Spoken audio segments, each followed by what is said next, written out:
Let's examine an illustration for accounting for materials in the job order costing process.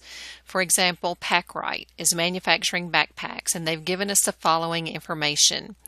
They had raw materials on hand at their beginning balance of $31,000. So if we were to look at their T account below for raw materials inventory, the beginning balance is $31,000.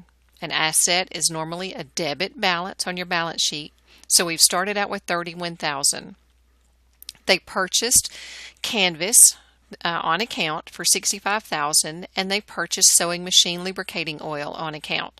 Now both of these are raw materials, although the purchase of canvas is considered a direct material because we can trace it directly to the backpack being manufactured.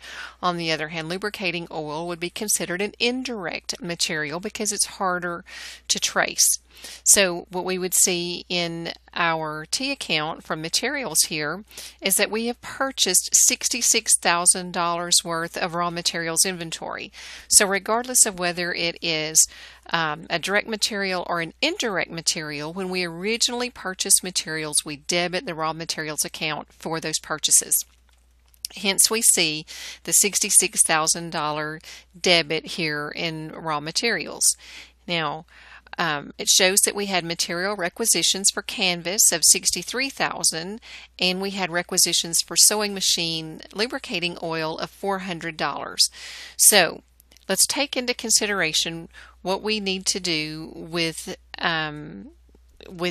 these transactions. The text asks us to journalize these entries to record the transactions using the raw material account and determine how much inventory we have left at the end of the period. Okay, well, we said we started out with $31,000, so we have the T account and a journal entry here to help us with this. Originally, when we made the purchase, we debited raw materials for $66,000. Why 66?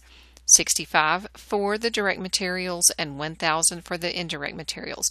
Okay, regardless of whether it's direct or indirect, they're all raw materials.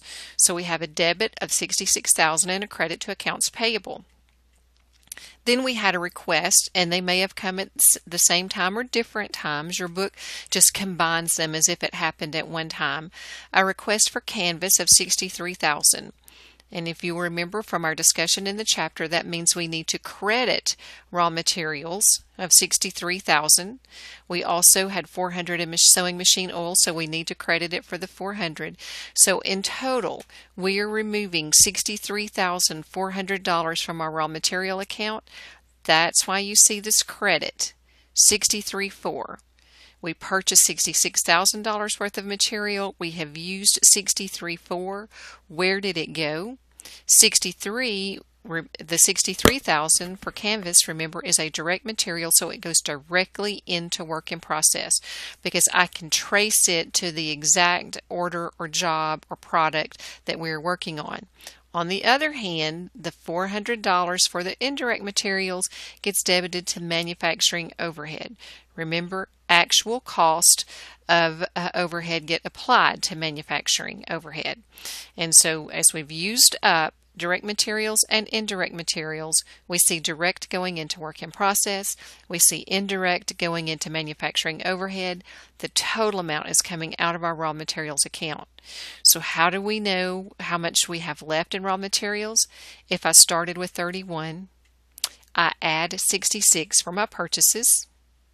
I subtract 63,400 for what has been requisitioned. What I have left in my raw materials inventory account is $33,600.